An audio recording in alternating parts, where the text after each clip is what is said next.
কারণ ইরানি হচ্ছে মুসলমানদের পক্ষে প্রকৃত নেতা, প্রকৃত রাহবার।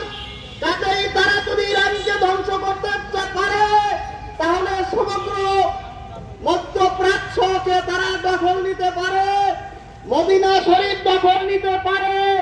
যেই মদিনা থেকে ইহুদিবাদী শক্তিকে রাসূলুল্লাহ সাল্লাল্লাহু আলাইহি ওয়াসাল্লাম বহিষ্কার করেছিলেন, সেই রাগ ও গোসা নিয়ে তারা বাইতুল মুকাদ্দাস দখল করেছে, এখন মদিনার দিকে হাত বাড়াতে চায়।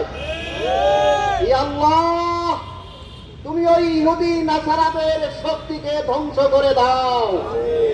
এই দেশে যারা ইহুদি নাসারাদের সাথে চুক্তি করে তাদের হেদায়েত নসিব করো, আর যদি হেদায়েত নাই হয় তাদেরকেও পরাভূত করো। আল্লাহ আল্লাহ আমাদের এই ক্ষুদ্র প্রতিবাদকে কবুল করো। এই মিছিলে যারা শরীক হয়েছে, যারা প্রচার করার জন্য অংশগ্রহণ করেছেন এবং যারা দেখছেন, সকলকেই তুমি যাচাই খায়ের দান করো। আমরা সমগ্র মুসলিম উম্মার প্রতি আহ্বান জানাই, আমরা শিয়া সুন্নি সবাই ভাই ভাই, সবাই আমরা মুসলমান, এক আল্লাহ বিশ্বাস করি, এক রসুলকে বিশ্বাস করি, পরকালকে বিশ্বাস করি, আমাদের কাবা এক। সুতরাং আল্লাহ আমাদের সকল মুসলমানকে ঐক্যবদ্ধ হওয়ার তৌফিক দাও।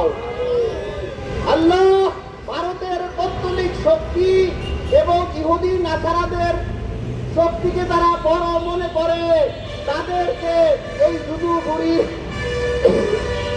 ভয় তাদের অন্তর থেকে দূর করে দাও। আল্লাহ সকলকে ইমানি শক্তিতে বলিয়ান করো, সকলকে চারিত্রিক শক্তিকে বলিয়ান করো, সকলকে স্বর্গ বীর্যে বলিয়ান করো।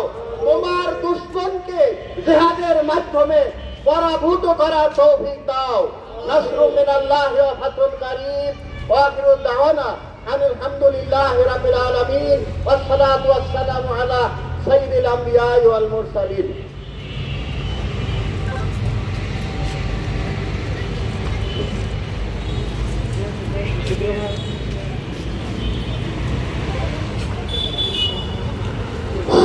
সুপ্রিয় ভাইরা, আমরা এরপরে যদি কোনো কর্মসূচির ডাক দেই আপনারা অবশ্যই আসবেন।